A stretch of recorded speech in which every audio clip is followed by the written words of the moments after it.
এটাই হচ্ছে যোগ্য নেতৃত্বের আন্ডারে রাজনীতি করা। গাইরা ফেলানোর মতনই একটা সিদ্ধান্ত নেওয়া হয়েছে। কুমিল্লার ভাষায় গাইরা ফেলা, আর শুদ্ধ ভাষা হচ্ছে ধূলিসাৎ করে দেওয়া অথবা ধরেন মিটিয়ে দেওয়া। আজকে যেই রূপটা দেখাইছে এটি হওয়া উচিত ছিল। আলহামদুলিল্লাহ, ফাইনালি গতকালকে তিনি যে যাতে স্ট্যান্ড নিয়েছেন এটা প্রশংসনীয়। ইতিহাস রচিত হলো বাংলাদেশে। ডক্টর ইউনূস যে কি ধরনের প্লেয়ার সেটা আবার উনি প্রমাণ করে দিলেন। বাংলাদেশের জন্য আজকে ঐতিহাসিক দিন। কেন? আমি আপনাদেরকে এক একটা করে উদাহরণ দিই। গত 3 মাস যাবৎ ডক্টর মোহাম্মদ ইউনূস একের পর এক চমক দেখিয়ে যাচ্ছেন, চমকের পর চমক। চমৎকৃত হচ্ছে আমরা, চমকে যাচ্ছে সারা পৃথিবী, চমকে যাচ্ছে গোপন রাষ্ট্রীয় স্টেক হোল্ডার খ্যাত। ৭১ বছরের ইতিহাসে অসম্ভবকে সম্ভব করে অনন্য নজির সৃষ্টি করলেন প্রফেসর ডক্টর মোহাম্মদ ইউনূস। পুরো জাতিকে তাক লাগিয়ে দিলেন প্রফেসর মোহাম্মদ ইউনূস। কেউ যেটা পারে না, ইউনূস সেটা পারে। আলাপটা শুনলে বুঝবেন যে কোন বটিকা খেয়া বিএনপির মুক্তিযুদ্ধের চেতনা জপিচ্ছে। আসেন সেটা খুঁজে দেখি, আপনার পিলা চমকায় যাবে আমি শিওর। যদি বুঝতে পারেন এই মুক্তিযুদ্ধের চেতনা কুটি রান্না হয়েছে, কে তৈরি করে দিচ্ছে আর কে নিয়ে আসিছে, আসেন সেটা বুঝে দেখি। পিলখানা হত্যাকাণ্ডের বিস্ফোরক আইনের মামলায় ঢাকা দক্ষিণ সিটি মেয়র শেখ ফজলে নূর তাপসকে গ্রেফতার করেছে ভারতীয় নিরাপত্তা বাহিনী। দেশটির 3 রাজ্যে অভিযান চালিয়ে আটক করা। খালেদা জিয়া আর জীবিত নাই, তিনি মারা গেছেন। আমরা নির্ভরযোগ্য সূত্র এবং আনঅফিসিয়াল সূত্র, সকল সূত্রের খবরগুলো আমরা একসাথে করছি। বেগম খালেদা জিয়া গতকাল রাত থেকে আইসিইউতে ছিলেন।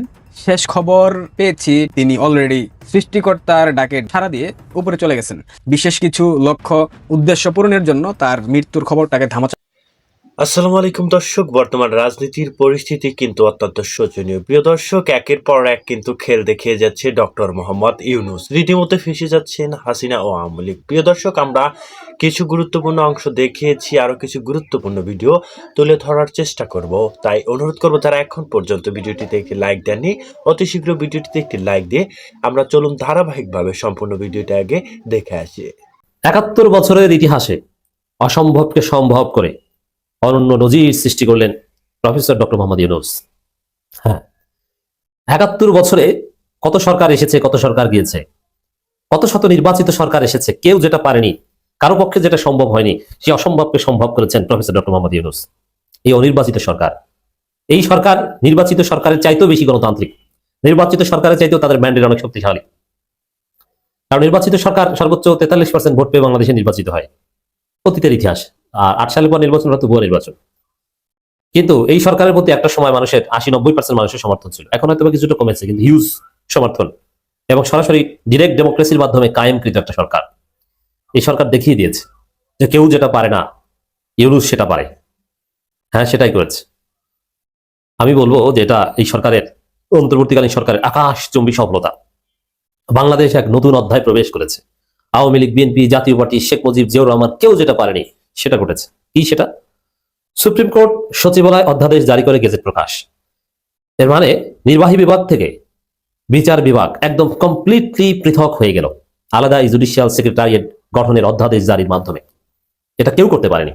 আমি আসছি সেদিকে যে ৭১ বছরের কাহিনীটা কেন টানলাম। আমি স্মরণ করিয়ে দিচ্ছি দর্শক, সেই 1954 সালে আর আজকে 2025 সাল, দ্যাট মিনস ৭১ বছর পার হয়ে গেছে। 1954 সালের যুক্তফ্রন্টের যে নির্বাচন, জোট, সেই নির্বাচনে হোসেন শহীদ সরওয়ার্দী, শের বাংলাকে ফজলুল হক, মাওলানা আব্দুল হামিদ খান ভাসানী বা তাদের যে জোট ছিল যুক্তফ্রন্ট, তারা ম্যানিফেস্টো দিয়েছিল যে আমরা ক্ষমতা আসতে পারলে, আমরা জিততে পারলে নির্বাহী বিভাগ থেকে বিচার বিভাগকে পুরোপুরি পৃথক করব এবং বিচার বিভাগকে স্বাধীন করে দিব। সেই 54 সালের যুক্তফ্রন্টের ম্যানিফেস্টো ছিল এটা, ইশতেহার ছিল এটা, প্রতিশ্রুতি ছিল। কিন্তু সে শের বাংলাও পারেননি, হামিদ খান ভাসানীও পারেননি, হোসেন শহীদ সরওয়ার্দীও পারেননি, পরবর্তী শেখ মুজিবও পারেনি, জিয়াউর রহমানও পারেনি, এরশাদও পারেনি, খালেদা জিয়াও পারেনি, শেখ হাসিনাও পারেনি। ফখরুদ্দিন মঈনুদ্দিন কিছুটা করতে পেরেছিল, কিন্তু চূড়ান্ত ঘটনা ইউনূসের হাত ধরেই হয়েছে। অতএব শুধু বাংলাদেশের ইতিহাসে না, উপমহাদেশের ইতিহাসে অন্যতম শ্রেষ্ঠ শাসক হিসেবে ইউনূসের নাম ইতিহাসের পাতায় স্বর্ণাক্ষরে লেখা থাকবে। ইউনূস আকাশচুম্বী সফলতায় পৌঁছে গেছে। দর্শক, কোন দল এটা চায় না। এটা এমনকি এই জামাতের মতো দল বা সবার মধ্যে এই ধরনের মানসিকতা আছে। তারা চায় যে বিচার বিভাগ বা সবকিছু তাদের নিয়ন্ত্রণে থাকবে। কোন বিচারককে কোথায় দেওয়া হবে, কাকে কোথায় ট্রান্সফার করা হবে, এটা পলিটিক্যাল পার্টির কথায়, মন্ত্রীদের কথায়, এমপিদের কথায় হবে। এটা বাংলাদেশের পলিটিক্যাল সাইকোলজি। কাকে বিচারক নিয়োগ করা হবে কি হবে না, এগুলো সব তাদের কথায় চলবে। কিন্তু না, হওয়া উচিত এথিক্যালি যে বিচার বিভাগ থাকবে সম্পূর্ণ স্বাধীন। বিচার বিভাগ মানুষের শেষ আশ্রয়স্থল। সরকার পরিবর্তন হবে, সরকার আসবে যাবে, ক্ষমতায় যারাই থাকুক না কেন, বিচার বিভাগ থাকবে পুরোপুরি ইন্ডিপেন্ডেন্ট। তারা কারো কথায় চলবে না। যে কেউ সেখানে ন্যায় বিচার পাবে, সেখানে সরকারের বিরুদ্ধে রায় হবে, সরকার দলীয় লোকজন গ্রেপ্তার হবে, তাদের ফাঁসির রায় হবে, বিরোধী দলীয় লোকজন মুক্তি পাবে, তাদেরও শাস্তি হতে পারে। কেউ হস্তক্ষেপ করতে পারবে না, এটাই হওয়া উচিত। এবং উন্নত দেশে, যেসব দেশে ন্যায় বিচার কায়েম হয়েছে, আপনি যদি কানাডায় যান, যুক্তরাষ্ট্রে যান, যুক্তরাজ্যে যান, পুরোপুরি বিচার বিভাগ স্বাধীন। স্ক্যান্ডিনেভিয়ান সমস্ত কান্ট্রিজে বিচার বিভাগ স্বাধীন, এমনকি পাকিস্তানের বিচার বিভাগ স্বাধীন। পাকিস্তানও judiciary is completely separated from executive body. ইন্ডিয়ায়, গুরুত্বপূর্ণ সব দেশে, কিন্তু বাংলাদেশে এটা পারেনি। বাংলাদেশে এরকম সৎ সাহসী কোনো শাসক আসেনি, খালেদা জিয়াও না, শেখ হাসিনাও না, যে না এটাকে আলাদা করে ফেলি, পারেনি কেউ। যতটুকু করেছে ততটুকু অনির্বাচিত ফখরুদ্দিন সরকার করেছিল, অনির্বাচিত সরকার 111। এবার কমপ্লিটলি করে দিয়ে গেল প্রফেসর মোহাম্মদ ইউনূস। এর মানে চূড়ান্তভাবে বিচার বিভাগ সম্পূর্ণ স্বাধীন হলো, নির্বাহী বিভাগ থেকে পৃথক হলো। এটা 71 বছরের ইতিহাসে এই ঘটনা ইউনূস ঘটিয়ে দিয়েছেন। ইতিহাস রচিত হলো বাংলাদেশে। ডক্টর ইউনূস যে কি ধরনের প্লেয়ার সেটা আবার উনি প্রমাণ করে দিলেন। বাংলাদেশে বিশ্বাসী যারা জীবনে বলতে পারবে না এই ঐতিহাসিক দিন। কেন? আমি আপনাদেরকে এক একটা করে উদাহরণ দিই। বিডিআর মানে মেসাকার, যে এই মেসাকারের আপনার এই যে হত্যাকাণ্ডের এই বিচার অবশেষে তদন্ত কমিশন রিপোর্ট দিয়েছে গভর্নমেন্টের কাছে। সেখানে আওয়ামী লীগের পরিবার এবং ভারতের সম্পৃক্ততা তারা সুস্পষ্টভাবে তারা প্রমাণিত হয়েছে এবং তারা সেটা পেয়েছেন। It's another great day for Bangladesh. On top of it, আজকে শেখ হাসিনার পরিবারের জন্য শেষ পেরেক ডক্টর মোহাম্মদ ইউনূস আপনার ঠুকে দিলেন। সেটা কি? উনার আপনার বাতিগড় যদি বলি আমি, যে শেখ পরিবারের টিলিপ সিদ্দিকী এমপি, বাংলাদেশের বংশোদ্ভূত এমপি, যিনি British member of parliament, existing member of parliament, আজকে ওনাকে বাংলাদেশে দুর্নীতির দায়ে, দুর্নীতিতে সম্পৃক্ত থাকার কারণে ওনাকে 2 বছরের জেল দিয়েছে বাংলাদেশের আদালত। এবং এটা যে কি পরিমাণ কন্ট্রোভার্সি এবং তুলপাড় সৃষ্টি করেছে ব্রিটিশ রাজনীতিতে, মেইন স্ট্রিম মিডিয়া, পার্লামেন্টে, আনবিলিভেবল। লিডিস এন্ড জেন্টলম্যান, ব্রিটেনের অনেকেই বলছেন, তাহলে বোঝা যাচ্ছে ব্রিটেনের আদালত থেকে বাংলাদেশের আদালত খুব সরব এবং বিচারের ক্ষেত্রে তারা খুব সঠিক এবং ভেরি টাফ। সারা পৃথিবীটা তারা এটা অ্যাকসেপ্ট করেছে যে শেখ হাসিনার পরিবারের বিরুদ্ধে যে রায়গুলো আসতেছে, প্রতিটা রায় সত্যিকার অর্থেই ভেরিফাইড এবং well accepted with the evidence, right? ওর আপনার Bangladesh, Bangladesh is not Bangladesh. Bangladesh could not be a Bangladesh. আমার ভাই বোনের সম্মত, he is from India, right? Bangladesh would not be. বাংলাদেশে যদি রাজনৈতিক দুর্বৃত্তায়ন এবং করাপশন বন্ধ করা যায়, বাংলাদেশ ভারতের চেয়ে এখনো এগিয়ে আছে। আপনারা এখনো বাংলাদেশ ভারতের চেয়ে অনেক এগিয়ে সব দিক দিয়ে। আপনি যদি টয়লেট ইউজ করা থেকে শুরু করে, আপনার যে স্যানিটেশন থেকে শুরু করে, সব দিক দিয়ে, মানবিকতা, বিগ হার্ট থেকে শুরু করে প্রত্যেকটা জায়গাতে ভারত বাংলাদেশ এগিয়ে আছে। কিন্তু আমাদের সবচেয়ে বড় ক্যান্সার বা প্রবলেম হলো আমাদের করাপ্টেড পলিটিশিয়ানস এবং দালাল অফ আপনাদের দেশের, আপনাদের দেশের দালাল যারা 1971-এর পরে আমরা রাজনীতিতে যত বেশি দেশপ্রেমিক তৈরি করতে পেরেছি, তার চেয়ে বেশি দালাল তৈরি করতে পেরেছি আমরা। এটা সবচেয়ে বড় বাস্তবতা। তবে আমি আশাবাদী, very hopeful about Bangladesh is progress, ladies and gentleman. কিভাবে আজকে যে judiciary, they separated judiciary from the executive branch, that's what I've been fighting for, and finally we received it and we got it. Thank you so much, interim government, Dr. Mohammad Yunus. Those are working behind the scene tirelessly, around the clock, ladies and gentlemen. So they should get the credit. They deserve the respect that they deserve. To be honest, we got to show them, honestly speaking, because এটা একটা milestone এবং unbelievable ঘটনা বাংলাদেশে করতে যাচ্ছে। Unbelievable ঘটনা বাংলাদেশে, বাংলাদেশের উন্নতির ক্ষেত্রে শুধুমাত্র রাজনৈতিক দুর্বৃত্তায়ন এবং রাজনৈতিক discrepancies is the cancer for Bangladesh progress. Tarique Rahman যদি বেগম জিয়ার জীবিত অবস্থায় বাংলাদেশে আসতে না পারেন, তাহলে হয়তো বিএনপি দল হিসেবে নিশ্চিহ্ন হয়ে যাবার সম্ভাবনা আছে, বা এই দলটি হাইজাক হয়ে যাবার সম্ভাবনা আছে। বেগম জিয়ার মৃত্যুর সাথে সাথে যদি তারেক রহমান তার আগেই দেশে না আসেন, তাহলে এই দলের নেতৃত্ব আর তারেক রহমানের হাতে থাকছে না, জিয়া পরিবারের হাতেও থাকছে না, এটি হাইজ্যাক হয়ে যাচ্ছে। যার কারণেই তারেক রহমান যাতে দেশে ফিরতে না পারেন, তাকে দেশে ফিরিয়ে আনার মতো কার্যকর কোনো ভূমিকা বিএনপির আজও পর্যন্ত আমরা দেখি নাই, এবং এই মুহূর্তেও তারা নিচ্ছে না। যখন তারেক রহমান তার অপারগতার কথা স্বীকার করেছে, অন্তর্বর্তীকালীন সরকারের পক্ষ থেকে পরিষ্কার করে বলে দেওয়া হয়েছে তারেক রহমান যদি আজই দেশে ফিরতে চান, আজই তার জন্য স্পেশাল ট্রাভেল ভিসা তার জন্য অনুমোদন করা হবে। এর চেয়ে আর কি হতে পারে? বিএনপির পক্ষ থেকে কিন্তু একটা পর্যায়ে বলা হচ্ছিল যে অন্তর্বর্তীকালীন সরকার এবং জামাত তারেক রহমানকে দেশে ফিরতে দিচ্ছে না। এরকমটি মনে করার কোনো কারণ নাই। এইটা যদি আপনারা মনে করেন, তাহলে শুধু শুধু ওই আমরা মনে করবো যে ওই পক্ষটা, ওই কুচক্রী মহলটা গোলাপানিতে মাছ শিকারের চেষ্টা করছে। জামাত ইসলামের খেয়ে এত দায় ঠেকে নাই যে তারেক রহমানকে দেশে আসতে বাধা দেবে। আর জামাত ইসলামের কি এমন ক্ষমতা হয়ে পড়েছে যে তারেক রহমানকে দেশে আসতে বাধা দেবে? জামাতের প্রতি এত ভয় কেন আপনাদের? জামাত তো কিছুই না, বিএনপির নেতারাই তো বিভিন্ন জায়গায় গোলাবাজি করে বেড়াচ্ছে যে জামাত 4টার বেশি 6টার বেশি 10টার বেশি আসন পাবে না। ফজু পাগলা তো গোলা ফাটায় ফেলছে, সে বিষ খাওয়ারও হুমকি দিয়েছে। তাহলে এত ভয় কিসের?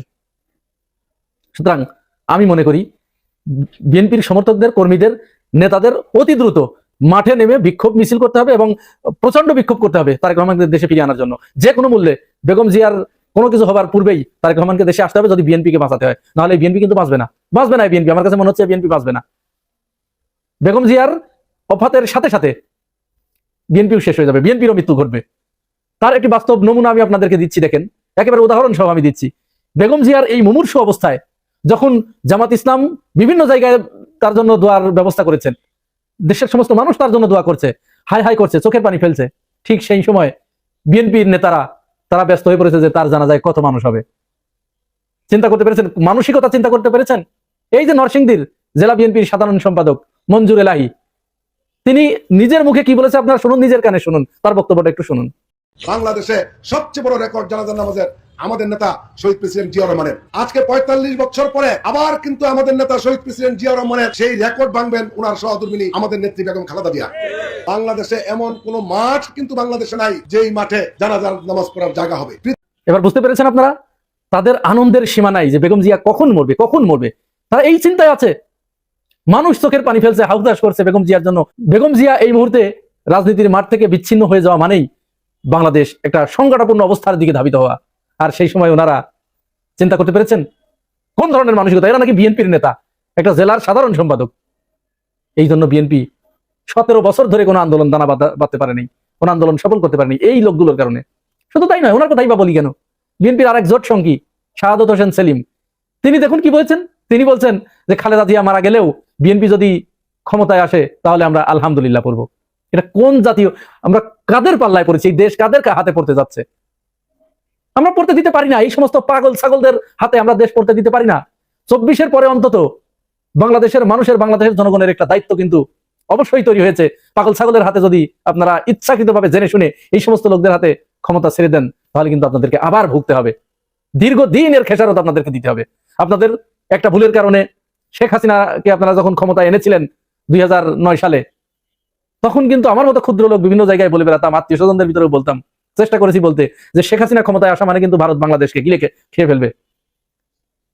জনগণ অবশ্য, জনগণকে পুরোপুরি এখানে দোষ দেওয়া যাবে না, কারণ জনগণ ঠিকই ওই সময় 4 দলীয় জোটকেই ভোট দিয়েছিল। কিন্তু শেখ হাসিনা তো যে ইলেকশন ইঞ্জিনিয়ারিং এর মাধ্যমে মঈনুদ্দিন, ফকিরউদ্দিন, তারা শেখ হাসিনাকে বসিয়ে দিয়ে গিয়েছিল। জনগণের এখানে করার কিছু ছিল না, কিন্তু জনগণ সজাগ ছিল না, আমরা সজাগ ছিলাম না। এই সজাগ না থাকার কারণে আমাদের উপর দিয়ে 17 বছর অন্ধকার চেপে বসেছিল আমাদের বুকের উপরে জগদ্দল পাথরের মতো। অবশেষে এই 24-এর জুলাই গণ অভ্যুত্থানকারীরা, 24-এর বিপ্লবীরা, ছাত্র জনতা, ছোট ছোট বাচ্চারা, শিশুরা তাদের জীবন দিয়ে সেই আধারের পর্দা ধ্বংস করে দিয়েছে, মূলোৎপাটন করে দিয়েছে। আমাদের সামনে এখন যখন আমরা একটু আশার আলো দেখছি, আবার যদি আমাদের কোনো ভুলে এইরকম যারা দেশ বিরোধী অবস্থান নিয়েছে, যাদের চিন্তা চেতনা, যাদের মগজ পচে গেছে, ক্ষমতা ছাড়া যাদের মাথার ভিতরে দেশের চিন্তা বিন্দু মাত্র নাই, এই সমস্ত লোককে যদি আমরা আবার নির্বাচিত করি, তাহলে হয়তো আল্লাহ রাব্বুল আলামিন এরপরে আমাদের আর ক্ষমা করবেন না। পুরাই বাংলাদেশটাকে উল্টায় দেবেন ভূমিকম্প দিয়ে। এই যে দেখছেন না, কয়েকদিনের ভিতরে, বিগত 8-10 দিনের ভিতরে কিন্তু 40-50 বার ভূমিকম্প হওয়া সারা। এটা কিন্তু একটা ইঙ্গিত। এই ইঙ্গিতটা কিন্তু আমাদের মাথায় রাখতে হবে। আমার কাছে মনে হয় যদি আমরা আবার কোনো ভুল করে থাকি, তাহলে কিন্তু আল্লাহ আমাদের এই দেশটাকে মনে হয় একেবারে উল্টায় দিবেন। এদেশ আর রাখবেন না। অযোগ্য, অপদার্থ এই লোকগুলোকে আমরা যদি ক্ষমতার মসনদে বসাই, ক্ষমতার দিকে যদি ঠেলে দেই, যোগ্য মানুষদের নিয়ন্ত্রণের ক্ষমতা যদি অযোগ্যদের হাতে আমরা ছেড়ে দেই, তাহলে কিন্তু আমাদের এমন শাস্তি পেতে হবে, দুনিয়াতেও শাস্তি পেতে হবে, আখেরাতে তো আছেই। ও কথা, আখেরাতের কথা না হয় পরেই বললাম, কারণ অনেকেরই আবার আখেরাতের কথা শুনলে পরে চুলকানি শুরু হয় যে আখেরাত আবার কি। সুতরাং দুনিয়াতেই শেখ হাসিনা যেরকম জেলখানা বানিয়ে ফেলেছিল, এরকম জেলখানায় পড়তে হবে আমাদের। সব জল্পনা কল্পনার অবসান ঘটিয়ে অসম্ভবকে সম্ভব করে পুরো জাতিকে তাক লাগিয়ে দিলেন প্রফেসর মোহাম্মদ ইউনূস। কেউ যেটা পারে না, ইউনূস সেটা পারে। দর্শক, এই সরকারের একটা বিরাট সফলতা, শুধু সফলতা না, বাংলাদেশের রাজনীতির গতি প্রকৃতি নির্ধারণকারী ঘটনা ঘটে গেছে। আগামীর বাংলাদেশ কেমন হবে সেই ঘটনা ঘটে গেছে। ইউনূস ঘটিয়ে দিয়েছেন, অসম্ভবকে সম্ভব করেছেন, রহস্য উদ্ঘাটন করেছেন। দর্শক খবর, বিডিআর হত্যাকাণ্ডে দলগতভাবে জড়িত আওয়ামী লীগ মূল সমন্বয়কারী তাপস, তদন্ত কমিশন। শুধু এখানেই শেষ নয়, ভারত জড়িত বহিঃশক্তির কথা বারবার এসেছে। এই ভারতের নামটা এখানে আসা কমপ্লিটলি না হলেও যতটুকু ট্রেস দেওয়া হয়েছে, এটা বর্তমান রাজনীতিতে অত্যন্ত তাৎপর্যপূর্ণ। দেখেন, এখানে প্রথমে এটা দিয়ে শুরু করি, তারপরে এই বিডিআর হত্যাকাণ্ডে আওয়ামী লীগ জড়িত, তাপস জড়িত, আওয়ামী লীগের ভবিষ্যৎ কি, এবং এরকম তদন্তটা হবে শেষ পর্যন্ত কেউ পারেনি। এটা সাগরণী হত্যাকাণ্ডের মতো একটা বিষয় ছিল, যে শত শতবার চার্জশিট দেওয়ার ডেট পেছাবে, কিন্তু চার্জশিট দিতে পারবে না, এখনো পারছে না। বিডিআর হত্যাকাণ্ড নিয়ে ঘটনাটাও এরকম ছিল, সেনা হত্যাকাণ্ড, পারছে না। তদন্ত কমিটিকে বাধা দিচ্ছে, সেনাবাহিনী বাধা দিচ্ছিল অনেকে, ভারতপন্থী সেনাবাহিনী, সবাই না, ভারতপন্থী সেনা অফিসার, এবং ভারতের হেজিমনির বুকের উপর চূড়ান্ত পেরেক পড়েছে এই প্রতিবেদনের মাধ্যমে, এই ফাইন্ডিংস এর মাধ্যমে। আপনি চিন্তা করেন, স্বাধীন বাংলাদেশ, সেখানে ভারত বাংলাদেশের দেশপ্রেমিক সেনা অফিসারদের পরিকল্পিতভাবে হত্যা করেছে, এটা রিপোর্টে উঠে এসেছে। তাহলে এই ভারতের দালালি করে বাংলাদেশে কেউ আর ক্ষমতা আসতে পারবে? ভারতের কোনো হেজিমনি বাংলাদেশে আর থাকবে? বাংলাদেশের জনগণ, বাংলাদেশের পুলিশ, বাংলাদেশ সেনাবাহিনী আর রাখবে? কখনোই না। তো বিএনপি তারা এই জায়গায় খেয়েছে, যে বিএনপি ভারতের দালালি শুরু করেছে, অথচ ভারত পুরোপুরি জয় বাংলা হয়ে গেছে। তারেক রহমান দেশে আসতে পারছেন না, তার পিছনে কারণ হচ্ছে ভারতপন্থী সেনাবাহিনী ভার্সাস বাংলাদেশপন্থী সেনাবাহিনী। তারেক রহমান যেহেতু ভারতের কথায় চলছে, আর বাংলাদেশপন্থী সেনাবাহিনী যেহেতু হাসিনার পতন ঘটিয়েছে এবং ভারত মুক্ত করেছে বাংলাদেশকে, অতএব ভারতের কথায় চলা কোনো ব্যক্তিকে বাংলাদেশপন্থী সেনাবাহিনী মানতে চাইবে না। এই ভয়ে তারেক রহমান দেশে আসছে না। সেই জায়গায় আবার বিডিআর হত্যাকাণ্ড, সেনা হত্যাকাণ্ডের সাথে, পিলখানা ট্র্যাজেডির সাথে ভারত জড়িত, এই ফাইন্ডিংস আসলো। এখন তো ভারত একদম জয় বাংলা। ভারতের কি হবে এখন? তো ভারতের হেজিমনি বাংলাদেশের রাজনীতি থেকে এভাবে কমপ্লিটলি আউট হয়ে যাবে, এটা কেউ কল্পনা করেনি, এটা অসম্ভব ছিল। এমনকি 5 আগস্টের পরও বিভিন্ন জায়গায় রন্ধ্রে রন্ধ্রে ভারতের দালাল ছিল, এখন আর থাকতে পারবে না। বাংলাদেশ সেনাবাহিনী তারা উদ্যোগ নিয়ে পুরো বাংলাদেশকে ভারত মুক্ত করবে এই ফাইন্ডিংস এর ফলে, এই কমিশনের রিপোর্টের ফলে। আর আওয়ামী লীগ, তার আগে বলি, এটা কিন্তু সম্ভব ছিল না। এই ইউনূস সরকার আসার পরও সব কমিশন গঠন করে, কিন্তু এই পিলখানা হত্যাকাণ্ড নিয়ে কমিশন গঠিত হয় না, কাজ চলে না, কাজ করতে বাধা দেওয়া হয় পদে পদে, সাক্ষ্য নিতে দেওয়া হয় না, থামিয়ে দেওয়া হয়, অনেক ঘটনা, সব বাধা বিপত্তি জল্পনা কল্পনা অবসান ঘটিয়ে তদন্ত হয়েছে এবং রিপোর্ট এসেছে। এটা এবং অনেক দালাল সাংবাদিকের নামও এসেছে, কিছু সাংবাদিক, মুন্নি শাহের ভূমিকা যে কি রহস্যজনক ছিল, এগুলো উঠে এসেছে। অতএব বাংলাদেশে কোনো ধরনের দালালি আর চলবে না। এটা বিএনপির আশা বর্ষের শেষ পেরেক, যে উল্টাপাল্টা করে বাংলাদেশে পার পাওয়া যাবে না। পিলখানা ট্র্যাজেডির রহস্য উদ্ঘাটনের মধ্য দিয়ে ভারতীয় হেজিমনির পতন ঘটলো আর একবার বাংলাদেশে, এবং আওয়ামী লীগের ভবিষ্যৎ চিরতরে নস্যাৎ হয়ে গেল। রিফাইন্ড আওয়ামী লীগ বলেন, যে আওয়ামী লীগ বলেন, কোনো আওয়ামী লীগ আর বাংলাদেশের রাজনীতিতে রিপেট্রিয়েট হতে পারবে না, কারণ এরা দেশপ্রেমিক সেনাবাহিনীকে পরিকল্পিত হত্যা করেছে। ভারতের নাগরিকদের উপস্থিতি ছিল, তারেক সিদ্দিকীদের ডিজাইনে ভারতের নাগরিকরা বাংলাদেশে এসেছে, আসার তথ্য আছে, যাওয়ার তথ্য নাই, যাওয়ার তথ্য আছে, আসার তথ্য নাই, সন্দেহজনক পদচারণা পিলখানায় ছিল তাদের, এবং ভারতীয় অনেক ইনস্ট্রুমেন্ট, অনেক কিছু পাওয়া গেছে, যেটা ইলিয়াস অনেক আগে থেকে বলে এসেছিল। ইলিয়াসের কথা সত্য হলো, ভারতের সম্পৃক্ততা পাওয়া গিয়েছে এখানে এই পিলখানা ট্র্যাজেডি বা সেনা হত্যার এই ঘটনার তদন্তে। আশা করছি সম্পূর্ণ ভিডিওটি আপনারা দেখেছেন এবং বুঝতে পেরেছেন যে আসলে আজকের এই ভিডিওটি কতটা গুরুত্বপূর্ণ ছিল এবং কোন দিকে ইঙ্গিত করেছে। হ্যাঁ দর্শক, গুরুত্বপূর্ণ ভিডিওটি দেখার জন্য সকলকে ধন্যবাদ। সকলে ভালো থাকুন, সুস্থ থাকুন এবং আমাদের এই চ্যানেলটির সাথেই থাকুন। ধন্যবাদ।